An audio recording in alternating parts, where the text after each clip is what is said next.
picnic style in McCormick Park in Missoula. Since June, they have served 2,000 plates of food for less than $500. We want some tips on how to do that. We all use that. So let us honor, please, Vicki, Edith, and Dan for all the work they're doing.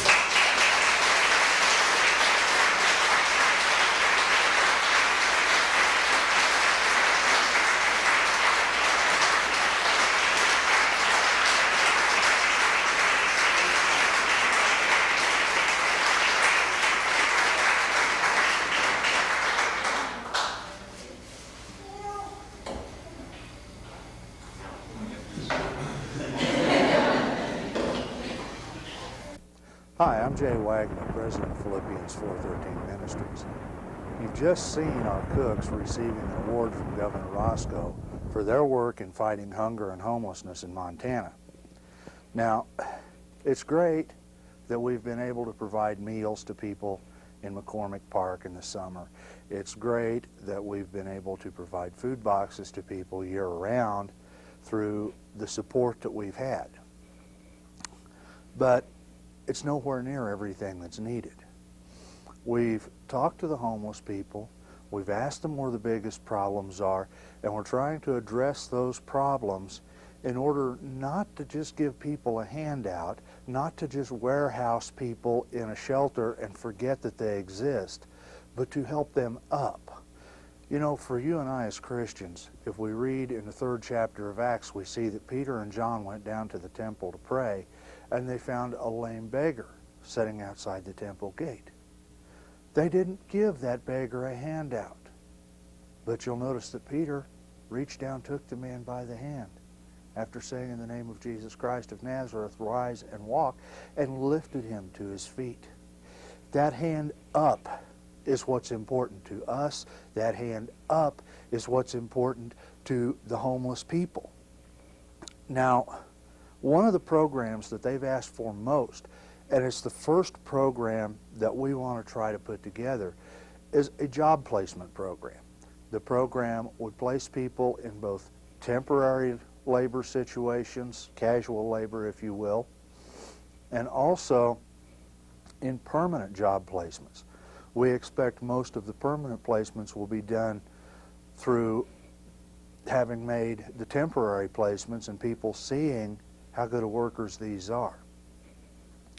Another program that's been asked for, but this not so much by the homeless people themselves as by the surrounding communities, is that clergy, social service agencies, and law enforcement be able to contact somebody to get homeless people stranded in the outlying areas into Missoula. That too would be a part of our outreach center program that is designed to free people. Jesus, free us from oppression. Jesus, free us from these chains.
The next big problem faced by the homeless and the needy in our area is a lack of health care. Now, they can go to county medical, they can get basic medical care. They can go there or to the emergency rooms at either of the hospitals and get emergency care. But what happens when they do this is that the burden falls back on the taxpayer to pay for that, rather than having people that are there willingly being paid privately to do that job and that job only. And another thing, we would save a lot on the emergency health care if we just had preventive health care. Now, I'm not just talking about medical. Some people need glasses. We need to have optometric care for them. Some people have very, very bad teeth. We need to have some dental care for them. Now, this care would be provided free to the recipients, but to be a recipient, they would have to be involved in the complete program package that we're putting together, and that would include having to be working on any other problems that they may have that bar them from becoming contributing members of society. Two of the biggest problems, and they're also included in the health care plan or the health care package or program, are mental health problems.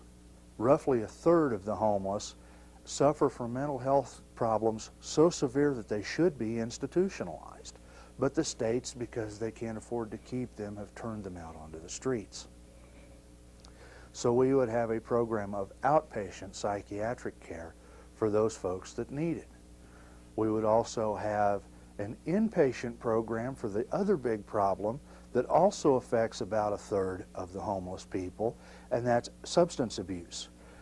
They would have to get into, if they have that problem, get into the substance abuse program, kick the alcohol, kick the drugs, and then to remain in the program, they would have to remain alcohol-free, drug-free, or as AA puts it, clean and sober. That would be required in order for them to stay out of the streets and in the program.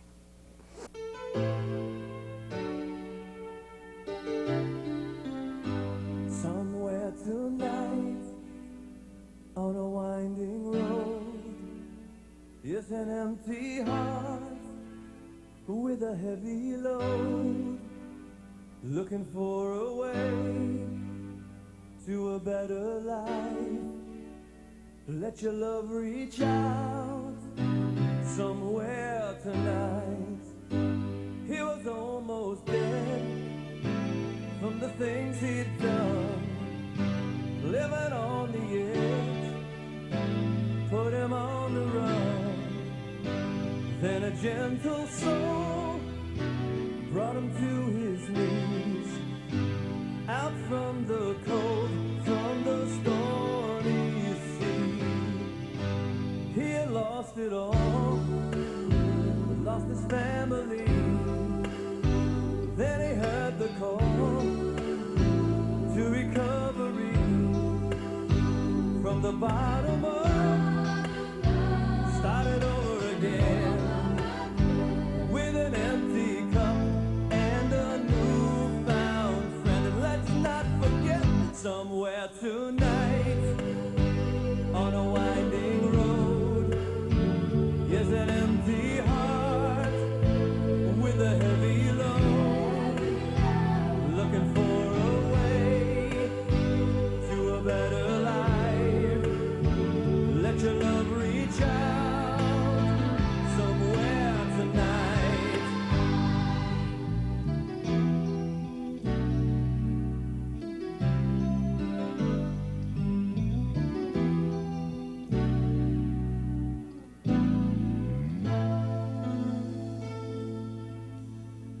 There's a lonely one right within your reach, but you don't need to run, and you don't need to preach. Just believe that what's in your life can change someone's hell into paradise. And let's not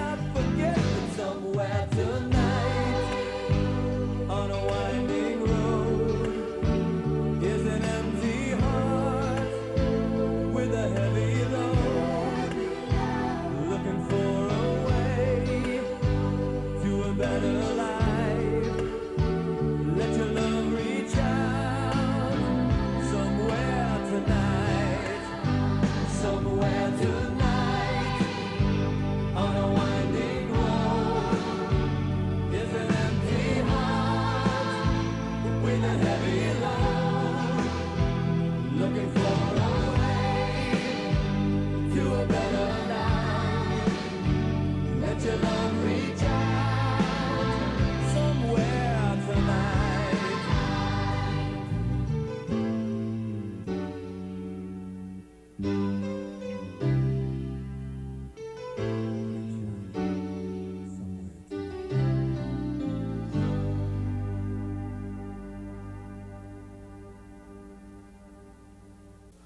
started this video with the presentation of awards to our award-winning food service cooks. Now, we said at the very outset that we were glad we'd been able to provide the meals in McCormick Park. We were glad we'd been able to provide the food boxes, but we couldn't stop there. However, we can't stop doing that either, but we do need to expand it. What we need to expand it into is 3 meals a day, 7 days a week, year-round, in an inside facility, because we're expecting these people to go out and find work. We're expecting these people to put in a good, solid day's work. You can't do that if they're not properly nourished. So what we need to have is 3 good, hot, nourishing meals every day so that these folks can be properly nourished. That will, again, as we just talked about the health care program, will cut down on the cost of that health care because properly nourished people don't get sick as often. Now, not all of the needy are homeless. Not all of our clients will be expected to be homeless. And as we mentioned before, we've been providing food boxes to people. That too needs to be expanded. It also, and I'll be perfectly honest, we're doing this out of our homes right now, and it needs to be taken out of our homes where we have more room to store food so that we can have more food resources, so that we can help more people. Food Bank of Missoula does a wonderful job. Food banks in the outlying communities do a wonderful job. But as long as people are going hungry, it's not enough. And there are people going hungry every day in Missoula County, in Ravalli County, in Mineral County, in Sanders County, in Granite County, and that's the areas that we want to step in and say, no more. No more hunger. No more homelessness.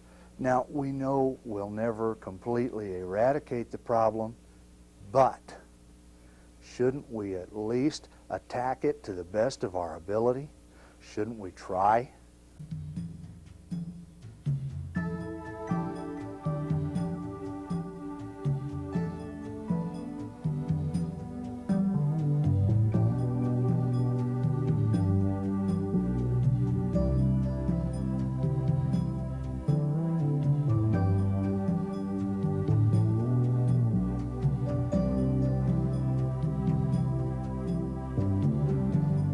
Where are the amber waves of grace?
The last thing we want to talk about is shelter. I don't mean that that's the last thing we want to talk about, but it's the last thing we're going to talk about in this video. Shelter is not, as so many shelters operate, simply warehousing people out of sight, out of mind. To shelter someone, you have to provide sanitary facilities, you have to provide a bed. We believe you have to keep families together. You have to provide at some point, now this can be something they have to earn, but at some point you have to provide some kind of privacy to the individual so that they can think, so that for those that are so inclined, they can have prayer, they can have Bible study. You need to provide some kind of, along that same line, spiritual guidance. That needs to be part of your shelter program. The meal program we just talked about needs to be part of the shelter program as well, although separately operated and maybe operated in several locations.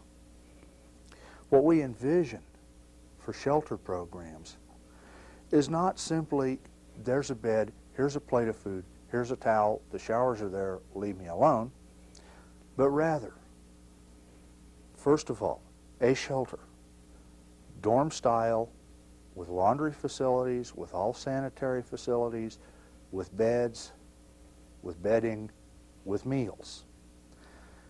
A person who is in the program, working that program, can work their way then up to the next level, which would be a private room. Still in the shelter, no cooking facilities, but private, where they can be alone with their thoughts, with their God, with whatever. Finally, they would move into independent living in a cabin, and then finally completely independent living out of the program, having succeeded. There would be a difference for families. Families are not being kept together in shelters, and they should be. So we would provide houses for families to live in as long as they're in the program.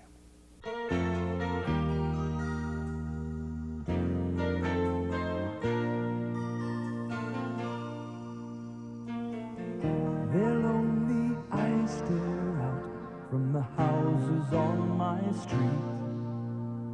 Sometimes I turn away before it starts to bother me. But this time something's wrong. I must have watched too long. I can't erase their faces from my mind. We are his heart, is his heart beating?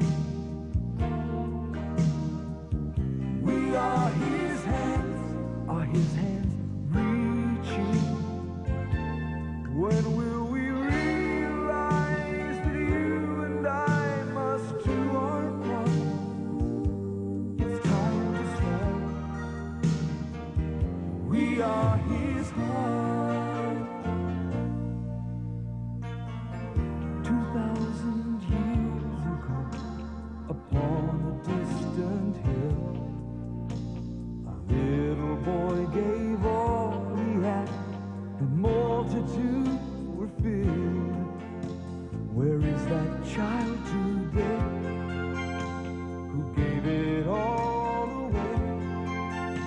Where is that love we cannot